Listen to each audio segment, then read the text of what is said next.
Assalamu alaikum. Bismillahir Rahmanir Rahim. We are going to do Hajj today, inshallah. And I have to couple Hajj with fasting. Anyway, we have done fasting before and we're moving on to Hajj. Hajj also, beta, is a prescribed ibadat.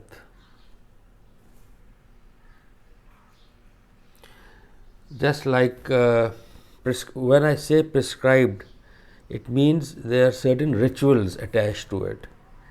Something extraordinary we do. For instance, in namaz, we raise our hands like this. We do ruku and sujood. These are extraordinary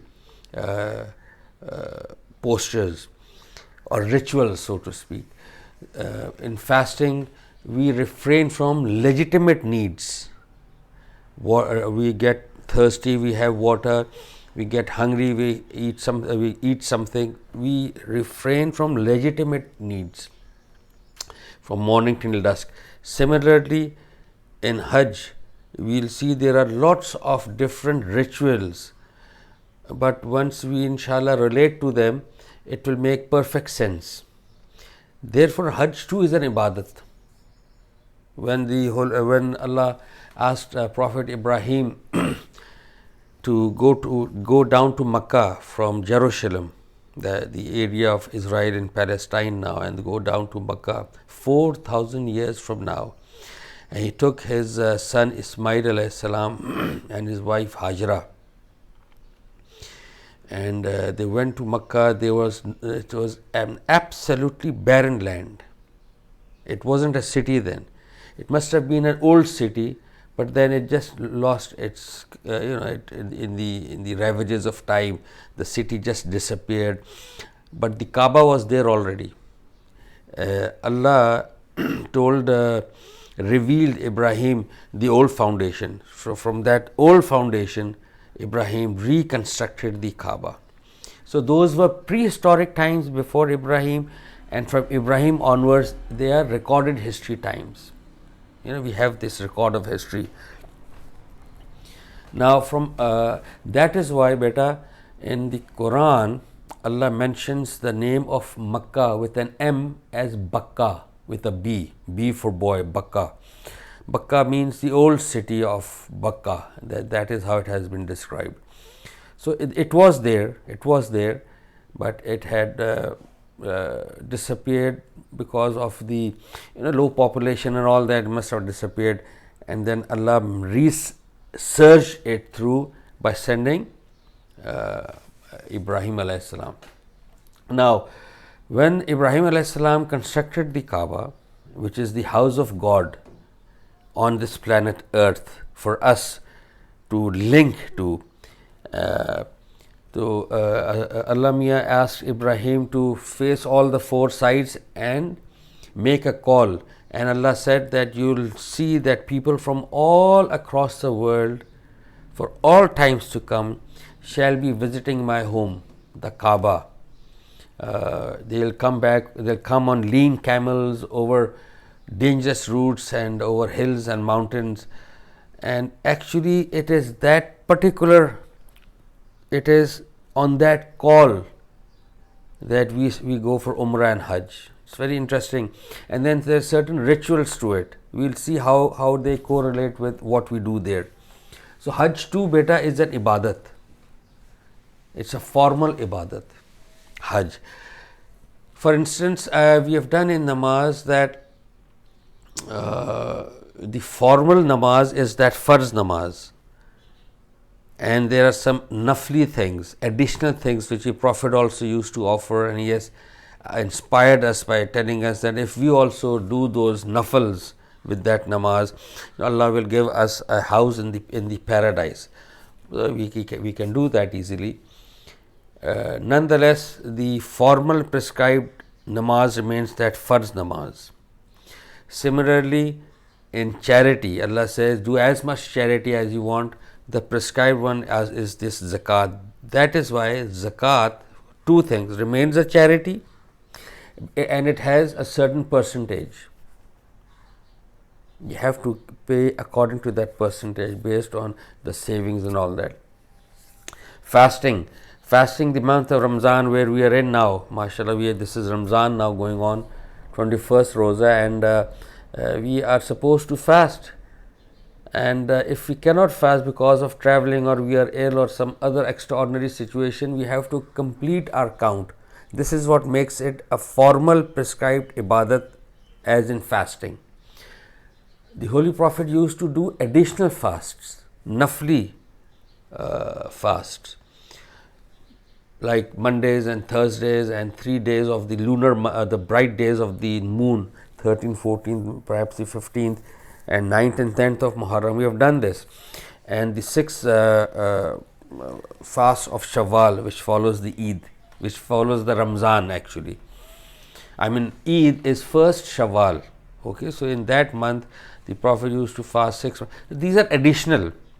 You want to fast? Fine. You don't want to fast? Allah will not ask you. We have to differentiate between these things, because ibadat in its essence is something which is very, very user friendly. Allah does not like putting burden on us at all in matters of ibadah. This is the crux what I want to convey you, because in our society we have the other mindset that you have to be really you have to trouble yourself, and you have to go to a certain extent to do certain things or rituals, and it carries a certain degree of maybe difficulty. No, it doesn't. Allah doesn't view it like this. That is why in namaz we have seen that if you are traveling, you can combine the 2 namaz and half it. So these are all those, or you can do tayammum if you don't have water. You can even offer your namaz while traveling on the in your car, for instance. If there's some situation, there's some traffic jam, you can't reach home, you can do all those things.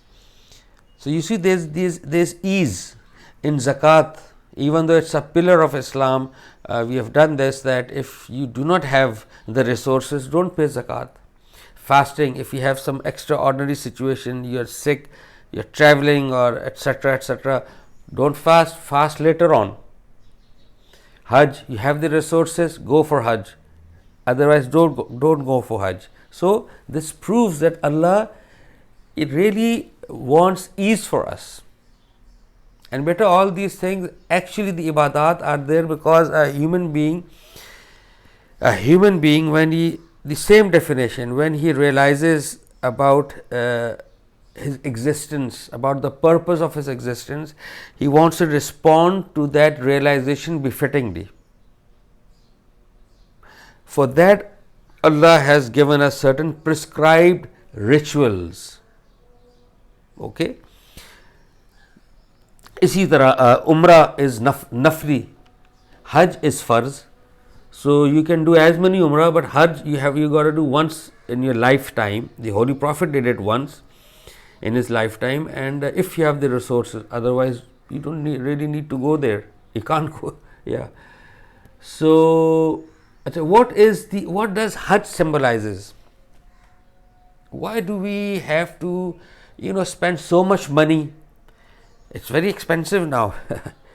And even in the old times, during the old times, it used to be a very arduous, meaning very difficult, dangerous journey. But you could have been easily looted on your way 100,000 years back, or 700-800 years back, even 200-300 years back. The Bedouins used to loot the Arab Bedouins actually used to loot the caravans and all that. Now it's become very safe, but it's very expensive.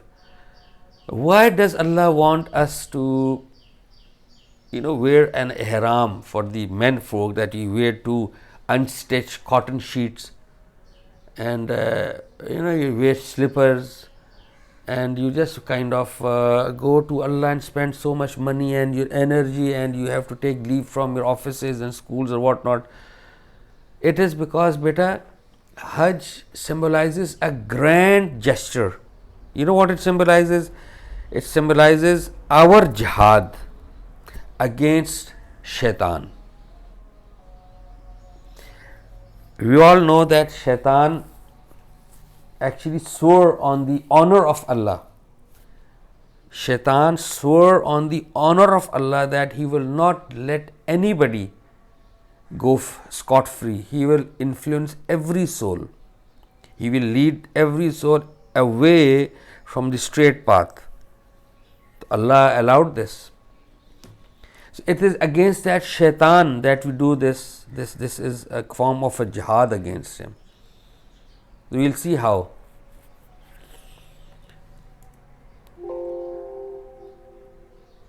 Okay, Umrah is called Hajj okay, Umrah is a nafal ibadat, small form of Hajj, so to speak. It's called Hajj Asghar. Asghar means small, and the actual Hajj is Hajj al Akbar. Akbar means great, so the larger one. Obviously, because Umrah is a nafal, it can be done any time of the year. Hajj has to be done in the month of Zil Hajj. Yeah. Okay, we have these dates here. These dates, let me share these.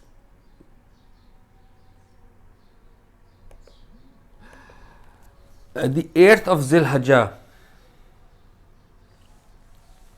the month of Zil Hajj, and the 8th we go to Mina. This is the rituals for Hajj, not Umrah. Umrah, you don't go to Mina, Arafat, Muzdalifah. You remain within Khana Kaaba. You just do these 7 kind of circles around Kaaba and the 7 times sa'i, and then you kind of do your qurbani. Qurbani in Umrah is required, and then you do shave off your head and come out of your ihram. There is a big misconception actually. During Umrah you have to do Qurbani. We don't do that. So there is a big misconception here actually. And you know what? When the Holy Prophet, I think during Sulh Hudaybiyah, when he went to, the Holy Prophet decided to go for Hajj, Umrah in fact, and he took the companions along from Medina, and near Makkah at the place of Hudaybiyah, they were interceded by the Arabs there and Quraysh, and they said, you cannot come. He had so they had the Sulh Hudaybiyah, the Treaty of Hudaybiyah, and there the Prophet then urged his companions that they can't go for Umrah. So he urged his companions to do the sacrifice of the animal, because they took those sacrificial animals with him, goats and sheep and what etc., and they did Qurbani of that over there and returned to Medina. So you have to do that also. So 8th Zil Hajj is when we go to Mina. 9th, the next day, we go to Arafat. Arafat actually is Hajj. 9th Zil Hajj is the Hajj. 10th Zil Hajj we go to Muzdalifah, Mina, and and the next 2-3 days we stay in Mina. So we will see how. And whoever, the Shair means beta the symbols. So Allah says here, whoever honors symbols of God, it is from the piety. It is from the piety of hearts. It is from you feel like doing so. So you kind of honor. You go to Safa, Marwa, you go to Arafat, and all these different Hajr Aswad. You touch it, for instance, at the place of Maqam Ibrahim. You offer your nafal. These are certain things which you associate yourself with and feel spiritually elevated. So it's good for your heart. So Allah says, the Quran ki ayat hai, whoever honors symbols of God, this is good. Actually, Allah acknowledges that.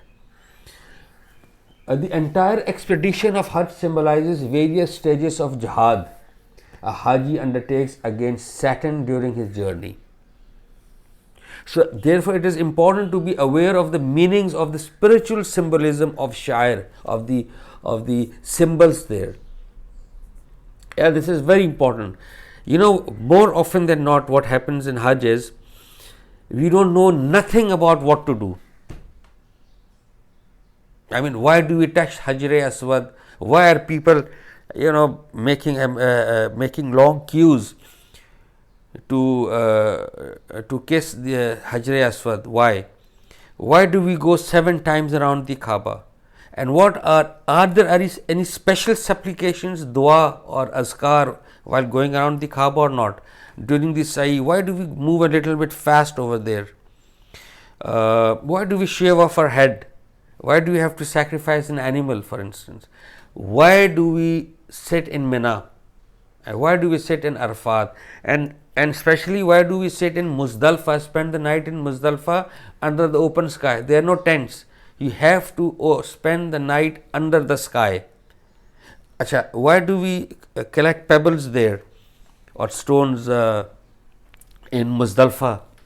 Why do we pelt the three statues of supposedly which represent or manifest Shaitan? Why do we pelt that? Yeah, these are questions we must know the answers, beta. Because once you know the answer and the spirit behind it, I want to assure you, inshallah, with this knowledge and conscious relationship, my favorite word, conscious relationship with Hajj and Umrah, with the deen of Allah. Once you go there, inshallah, you will have a great spiritually elevated experience. Spiritually elevating experience, in fact. So we'll do them, inshallah, one by one. Obviously, one cannot achieve the true spirit of Hajj without knowing and experiencing the spiritual symbolism associated with them. Okay, what are the formal rituals? One, you have to wear the ihram, talbiyah, which is labbaik, Allahumma labbaik, labbaik la sharika laka labbaik. Beautiful words. I mean, amazing words. I'll tell you why do we say this. Then umrah, tawaf, sa'i, shaving head, vagara. We'll see that. Ihram is immediately on embarking upon the journey a Haji puts on, in most cases at the airport, the ihram. It is the Hajj uniform. Comprised of two simple white sheets of cloth for men to cover the upper and lower parts of the body. Women wear a simple dress which covers them from head to ankles, clearly leaving open their face and hands. ठीक हो गया? Okay. Yeah, there is a term I want to share. That term is Hajj Tamattu. Tamattu. ठीक है? It is Hajj Tamattu is when you go to Makkah, you do with that ihram, you actually first do an umrah and you remain in that ihram till Hajj. That is called Hajj Tamattu. They are in ihram not because they intend going for Hajj, they do that because their intention is to do umrah immediately on arrival at Makkah. Okay, their Hajj will therefore be Hajj Tamattu, in which one avails the advantage of doing umrah during the journey of Hajj, which is what most Hajis coming from outside Makkah do. Because it's not easy coming over to Makkah again and again or for Hajj and Umrah. So what they do, from that one opportunity of doing Hajj, they also do an Umrah. So for that, when they wear the ihram, they first do the Umrah, keep themselves in the ihram and with the restrictions that engulf, which are associated with the ihram, and they do their Hajj. So that is Hajj Tamattu. As soon as you wear the ihram, you start chanting those beautiful words of talbiyah, which is labbaik Allahumma labbaik, labbaik la sharika laka labbaik, innal hamda wa ni'mata lakal wal mulk la sharika lak. These are spiritually very elevating words. I wish and I really pray you have this opportunity of going for Hajj or Umrah, inshallah. So you'll see, as soon as you wear that and you start chanting this, you feel good actually, you feel linked with Allah. Why do we say this? It is at the call of Prophet Ibrahim alayhi salam, beta. You recall, if you recall, I said that Allah asked Ibrahim alayhi salam to call and stand on the four sides and make a call, and it is on this call that we say, I'm here, God, I am here. There is no God but you, I am here. Indeed, all praise is for you, all blessings belong to you, and all kingdom is yours. There is no God but you. Very profound words, very profound. Beta, aap, when you go there, inshallah, always know what you are uttering. You know what happens otherwise? One of your aunts or mother or father will say, now read this. Acha, acha, okay, read. Now read this, now do this. You don't know what you are doing. You're just following because you don't want to skip any activity, which is good. You feel very responsible that I don't want to skip anything or any recitation, but you please have to know these things. If you know these things, it will be a most pleasurable and spiritually elevating experience for you. On reaching Makkah, the Hajis do Umrah, which is essentially doing what is, I've told you, doing Tawaf around the Kaaba 7 times, starting from Hajar Aswad, and then doing the Sa'i, Safa Marwa 7 times, and on completing Umrah, they cut their hair, and the woman a little bit of their hair, and they get out of the Ihram. Hajj. I'll tell you about all these things. I'm first narrating you the things that we do. Why do we do those things? We'll do it later, inshallah. 8th, we go to Zilhaj. 8th Zilhaj, we go to Mina. ठीक है जी, and which is a valley of low hills in the outskirts of Makkah, where we remember God, and we wait for the next day, Arafat. It's a tent city. We all know Mina is just at the outskirts of Makkah, and there are tents there, and you remain within the tents. That symbolizes that as if a whole army is there, army of men and women who are waging this jihad against shaitan. So when the army comes at some place, it stays there, so they pitch their tents over there. So that is why it's a tent city. You kind of prepare yourself for that war.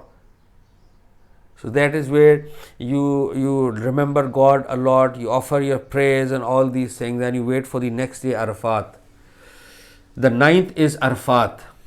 ठीक है बेटा, a plain and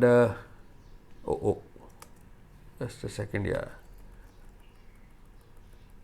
It's a plain land lying outside the boundaries of holy city of Makkah. All these 3 cities, places, they're not cities, sorry, places, Mina, Arafat, Muzdalifah, are in the proximity of Makkah, very close to Makkah. You can actually, there's just a very few kilometers apart.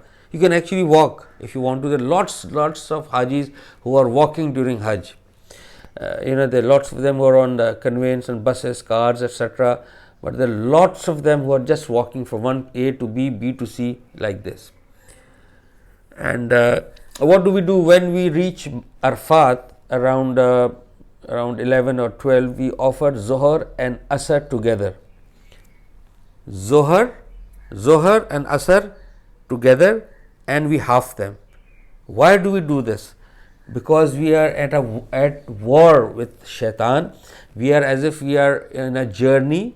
We are in a warlike situation, so we combine these 2 namaz and half them also. Extraordinary situation, okay? And our leader of this army, which is the Imam in that masjid, he gives 2 khutbah and he prepares us. ठीक हो गया ना बेटा? And in Arafat, what do? We pray to Allah. We seek our forgiveness of sins. We want to enter that battlefield by cleansing ourselves of our sins, so that, and making ourselves pure in the eyes of Allah. ठीक हो गया बेटा? And and at sunset we leave Makkah. We leave Arafat. We offer Zohar and Asr at Zohar time together and half it. And then when we leave at sunset, we leave Arafat and for Muzdalifah. Okay, beta. Muzdalifah mein we reach, we stay the night at Muzdalifah. So as soon as we reach, beta, we offer Maghrib and Isha together. Again, obviously Isha remains, Maghrib remains 3, because it makes the Farz namaz odd numbered, remember, okay? So Maghrib remains 3, Isha is halved. Instead of 4, you do 2 and you do it together at Maghrib time. Again, that extraordinary situation. And this is where we gather pebbles, and after saying Fajr prayers, we set forth for Mina. Okay,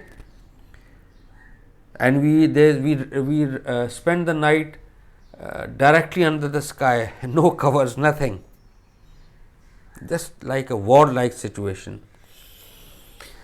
The 10th of Zilhajj is Eid all around the Muslim world, including Makkah. The Hajis, however, experience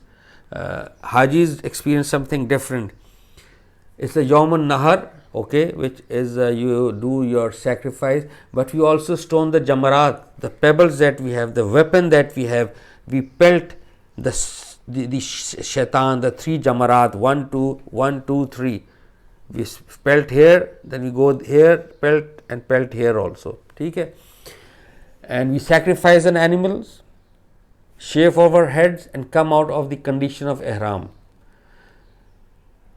ठीक हो गया बेटा. बाकी दुनिया में तो you are having Eid and enjoying the meat and chicken, mutton kadai and all that. But here you have that Yawm al-Nahar, but you do the shaitan thing.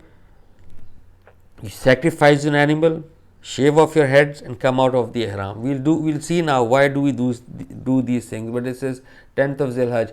11th, 12th and 13th. What do we do in this 11th, 12th or 13th? These in Zilhajj. In the next 2 or 3 days, the encampment of Mina continues. We stay in Mina. Mina is just adjacent to the Jamarat. During all these days, apart from the routine prayers and the desired requirement of remembering Allah, the stoning of Jamarat continues. You have 2-3 days, you can take these days to pelt shaitan.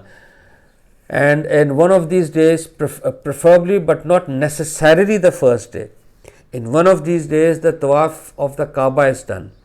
Once the Haji leaves Mina on the 12th or 13th Zilhajj, the formal Hajj is over. वो आपका हज हो जाता है माशाल्लाह. ठीक है. Now what are the spiritual meanings of symbols? Shair, why ihram, why talbiya, why miqat and all this. Let's do them one at a time. Ihram is a formal uniform of Hajj and Umrah.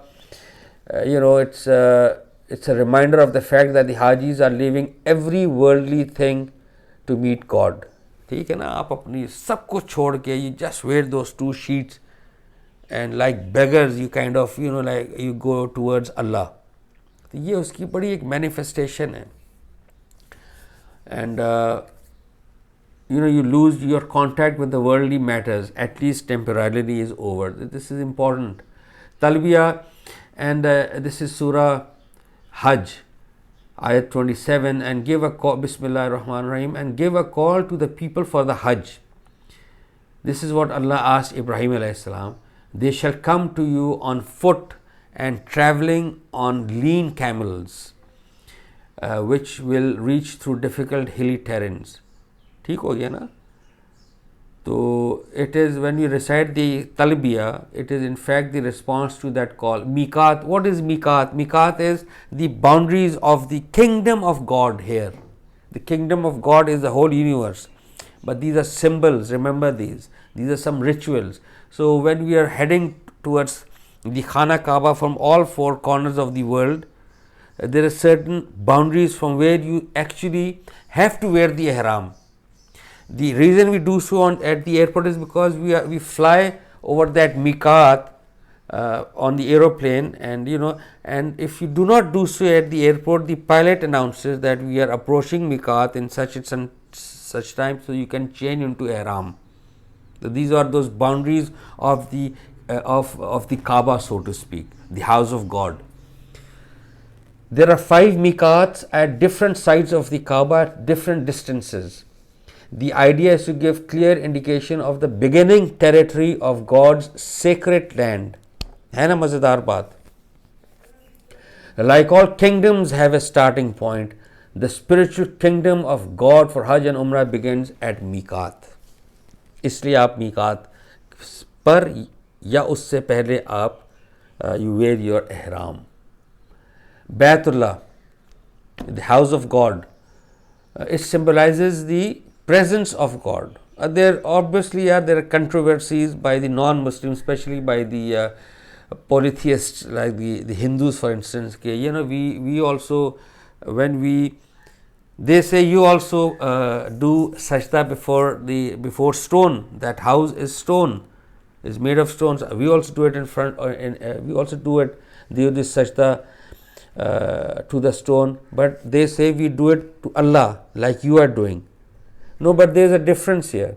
There is a difference. Baytullah, it symbolizes the presence of God. On looking, it's anyway. This is worshipping God through Kaaba is different from worshipping non-God deities. यानी खाना काबा को जब हम worship करते हैं अल्लाह को वहाँ पे, तो वो जैसी बुतों को करते हैं उससे मुख्तलिफ है. There are people who claim that worshipping God through Kaaba is not different from worshipping non-God deities through statues. The following are the arguments. There is this in this Quran here, and let me recite this to you.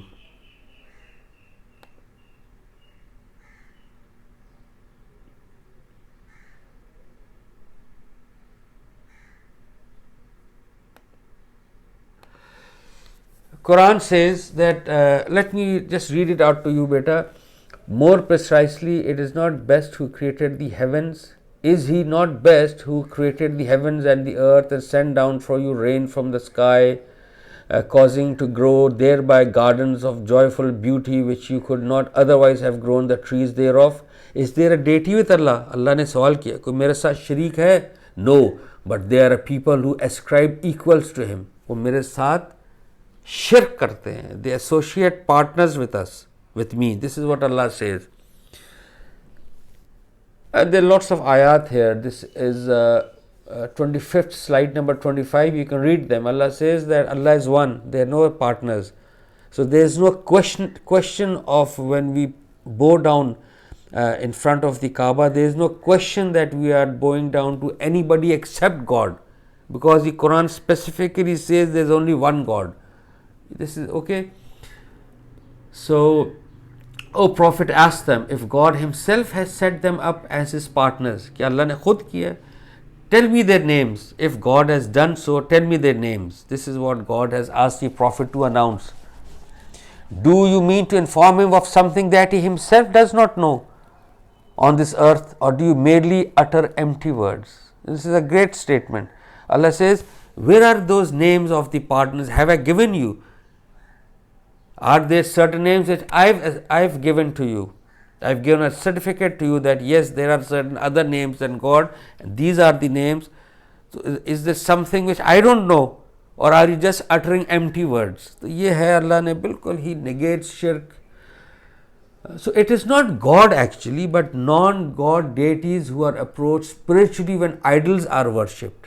ऐसा ही है ना, जब आप बुत की परस्तिश करते हैं बेटा, तो आप अल्लाह को नहीं करते, आप दरअसल उस बुत को करते हैं.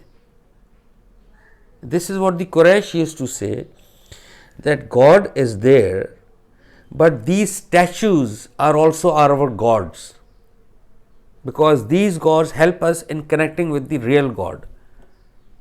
है ना फर्क इसमें? तो we don't do that. When we bow down in front of the Kaaba, we are actually doing it in front of God or to God.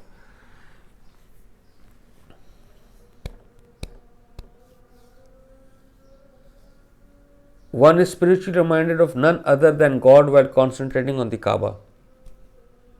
ऐसे ही है ना बेटा. Okay, Tawaf is circumambulating the Kaaba 7 times, going around the Kaaba 7 times. See, odd number. So, to ascribe to the oneness of God, the formal prayers, namaz, the first namaz, odd number. I hope you recall that. You must realize that that is the namaz which is prescribed, which Allah says, if you offer less than that, I will ask you. So, Tawaf is 7 times going around the Kaaba. It is a ritual which at the same time brings us very close to God, while we are also going around it in mental and spiritual preparation of making the sacrifice for Him. Going around the house of Allah creates an aesthetic feeling of a begging believer desperately asking the master of the house to forgive the past sins and accept the symbolic sacrifice that is going to follow soon. Sacrifice, we sacrifice an animal. So when we sacrifice that animal, in it actually, what do we manifest? That we say that our life, our property, whatever we are is, Ya Allah, is for you. So I am prepared even to sacrifice myself when the time comes. For the time being, I present this animal. So this is that sacrifice. That is why Allah says, neither the blood nor the meat reaches me. It's this piety, the taqwa that reaches me. ये है उसकी ठीक है ना. तो when you go around the house of Kaaba, beta, inshallah, when you students go, may Allah take you there, there is no prescribed dua for each circle. People will tell you, first circle, read this dua, second circle, read this dua. No, it is, you are like a beggar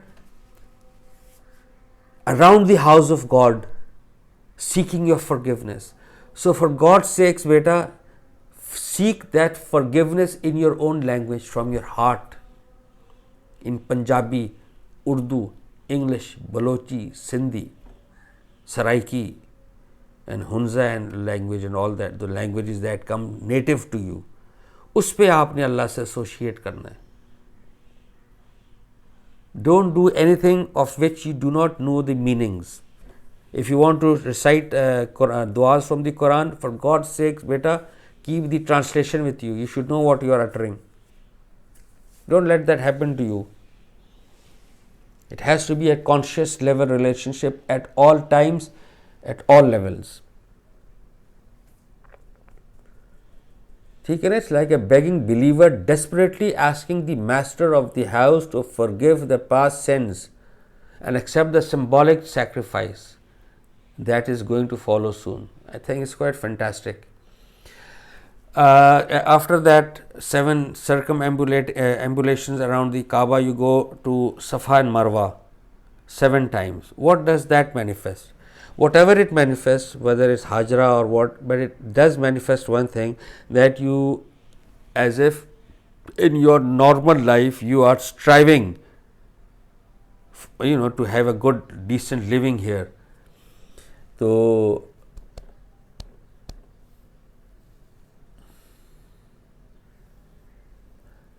let me read this. Sa'i between Safa and Marwa is an exercise that creates in the Haji a deep yearning to struggle in the way of Allah. ये वो struggle manifest करता है बेटा, कि आपका दिल चाहता है कि आप हक की तलाश का मुसाफिर बनना चाहते हैं. You want to remain connected with God despite the glittering world that He has created for us, the beautiful things that we yearn for over here, yet we remain within the precincts of Allah's boundary. Hudud Allah, Hudud Ashnai. ठीक हो गया ना? Whether it is historically associated with Ibrahim or Hajra alayhi salam sacrifice, that too can be, that doesn't matter actually in that sense. What really matters is that it's the deep yearning to struggle in the way of God. And yeah. What is Zamzam? अब देखो यार, इसको अब मैं relate करता हूँ. What is Zamzam? Zamzam manifests that in the struggle of your life to reach God, or the struggle in the way of God, despite you'll be having lots of hardships there. ठीक है? Now in that hardship, Allah will create an oasis for you. He will come up, He will make things easier for you. So in a barren land, beta, which there was no water, nothing there, the well of Zamzam was there, which showed that when you go out in the cause of God Almighty, beta, Allah eases Allah eases your path. He paves your path with ease. तो जमजम उसको represent कर रहा है. देखो ये ritual है, ये याद रखना. Zamzam is a natural spring which is a major source of water in the otherwise barren desert of Makkah and its surroundings. The presence of it in the midst of wilderness is a symbolic indication of the Haji of the presence of God's mercy in the midst of difficulties. I think it's very inspirational. यानी आप अल्लाह की राह में चलोगे ना बेटा इस दुनिया में, आपको अल्लाह की मदद भी साथ साथ आएगी. बज़ाहिर things will be very difficult. बहुत खूबसूरत चीज़ है जमज़म यार. Hajar Aswad is a beautiful thing बेटा. What is Hajar Aswad? 7 times when you go around the Kaaba, at each circle you have to touch the Kaaba, the Hajar Aswad, and kiss it. ठीक हो गया. But we can't do it because there's so much rush. So from far away we can do like this, and we kind of acknowledge, and we move in every circle. We do it once. So 7 circles 7 times. What does it manifest? देखो in the olden times, when we had to show our faithfulness and subservience to the king of the land, we used to touch his hand and we used to kiss like this. ठीक है ना बेटा? So this shows that we are faithful, and we see it in the movies also, that as soon as somebody becomes a king, he just outstretches his hand and you kiss his hand, showing your allegiance. Everybody over there, and if somebody else comes later on also, he or she expresses allegiance to the king and his kingdom. So we as beggars, we as very humble servants of Allah Almighty, we also express our allegiance to Allah, that we are your subservient servants, please accept us. We remain, we express our allegiance to you. To you, in effect, that is why Hajar Aswad is called the hand of God. So you kiss it and you move around. You kiss it, you move around. That is the hand of God. ठीक है ना? As the tribesmen used to customarily give their pledge at the hands of the chief of the tribe by kissing it. Exactly वो है. So this is how you relate. Mina is a place where the Hajj rituals begins on the 8th of Zilhaj. We have done this, and we camped there symbolically, the beginning of the jihad by the soldiers of God against shaitan. Therefore it's a tent city and a state of ihram. वो आपका uniform है तो और आप वहाँ बैठते हैं. Arafat is the plain that surrounds it, is the location where Hajis come together to pray for the victory of the struggle against shaitan, because the battle is about to take place the next day. When you pelt stones, the Hajis pray for success in it and God for forgiveness of their sins. ठीक है ना? The idea, और हम इसलिए करते हैं, the idea is that we can't fight shaitan with the burden of sins in our baggage. तो पहले we cleanse ourselves of our sins and make ourselves purify in the eyes of God, and then we move forth to fight against shaitan. Muzdalfa is the night between 9 and 10th. 9th is Arafat, and when you move away from Arafat at sunset, so the night between 9 and 10 is where you spend in Muzdalfa. And it is a night before the real battle with Satan begins. So this is a battle, beta, and preparations are made for it by picking pebbles to be thrown at shaitan in the next few days. Animal sacrifice. What is this? Animal sacrifice. देखो यार ये क्या चीज़ है? It symbolizes the Haji's resolve to sacrifice everything God would demand from him in life, क्योंकि everything belongs to God. हम ये इसको करते हैं. It is an expression of one's commitment to even shed one's blood for the sake of God, if the situation would so demand. इसीलिए ये आयत है बेटा सूरह हज की. It is neither their flesh nor their blood that reaches God. It is only our devotion, our taqwa that reaches Him. I think these are all very relatable things, very inspiring things.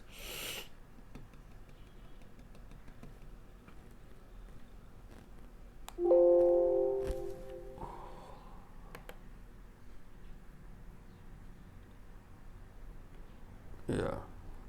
Okay.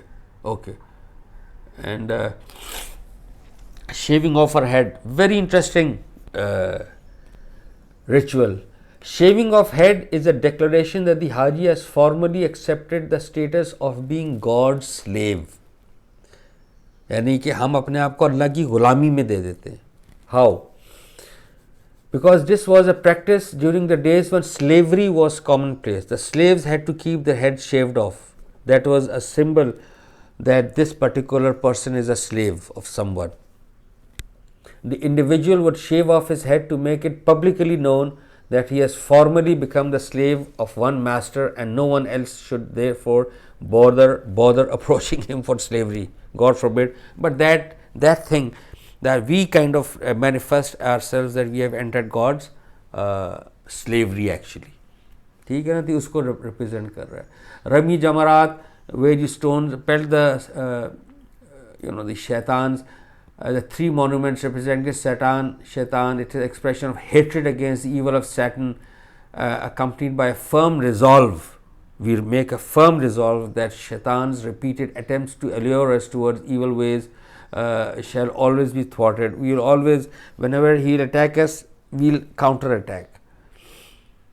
Storing the monument several times instills that spirit in the Haji. Yeah, we have to, it will not come back to you once, it will come back to you again and again. So those three are those multiple kind of occasions when the shaitan will be coming back to you. So you pelt it again and again. Tawaf-e-Ziyara is meant to enable the Haji to express his sentiments of gratefulness to God for enabling him to successfully accomplishing jihad against shaitan. It is an occasion to seek forgiveness of any mistakes one may have committed while performing Hajj. Excellent. सब कुछ करने के बाद you do a tawaf-e-ziyara end पे, and you do it in your private clothes actually. तो उसमें you kind of express your thanks and ये कि यार इसको बस अभी keep us as your slave, and if there are any mistakes that we have had, we committed during this Hajj, so please forgive us, etc., etc. Hajj Mabrur, it's an Arabic word that which means a Hajj which is done properly in the right spirit. ठीक है ना, और Allah, or there is a hadith here also that whosoever does it in the right spirit and properly, it is as if he cleanses himself of his sins, as if he is a newborn baby. I have done this before also, beta, that these sins are only those sins which are for Allah, against Allah. ठीक है ना, not human beings. ये अगर आपने इनके साथ कोई बुरा काम किया है, वो उनसे आपने जाके माफ़ी मांगनी है एंड आपने कंपनसेट भी करना है. This is a very, very, very big misunderstanding and misconception of our society. We do corruption, we do all sorts of bad things and evils, and we harm others, we insult others, we snatch the belongings of others, and we go for Hajj and Umrah. Based on this hadith, that once you do this, you are as clean as a newborn baby. Excuse me, ma'am, and students, no, you are only clean in the eyes of God. The namaz that you have missed, or the rozas you have missed, the rights of Allah, not in the rights of human beings. So be very sure never ever to harm your fellow human beings. If you harm them, for God's sakes, be conscious of the fact you have harmed them. So go and seek forgiveness first, and especially before going for Umrah or Hajj, locate them, ask forgiveness, and if you have done something wrong with them monetarily, give that money back. This is what is Hajj Mabrur. Ashurul Harum. They are the sacred months in which fighting was considered completely prohibited. देखो यार, Khana Kaaba was in Makkah and they were all fighting all the time in the old times. The tribes were at odds with each other at all times. Because of the Kaaba, because of the Umrah and Hajj, they mutually decided to have 4 months where there will be no fighting. We will not fight each other, we will not attack each other, so that the Hajis or the intending Hajis or those coming from Umrah could go on safely and return safely. Those 4 months were Zil Hajjah, obviously the Hajj of Zil Hajj, month of Hajj, and Zul Qada, Zul Hajj, Muharram and Rajab. ठीक है ना. Rajab कौन सा भला? Muharram is the first month of Islamic calendar. Rajab, Shaban and Ramzan. तो Rajab तो ये था उसके लिए. ठीक हो गया. And last but not the least, you are very welcome to ask questions. That is the last segment. Thank you very much for a patient listening. And as always, I would like to ask you to remain grateful to Allah, beta, that despite the coronavirus, we are in contact. The HSC, Higher Education Commission, has come out with some formula. The government of Pakistan has come out with this concern that the education must go on. The PIFD has followed the HSC recommendations and arranged for these lectures to come to you at the comfort of your home. Be thankful to Allah. Thank you very much. Assalamu alaikum.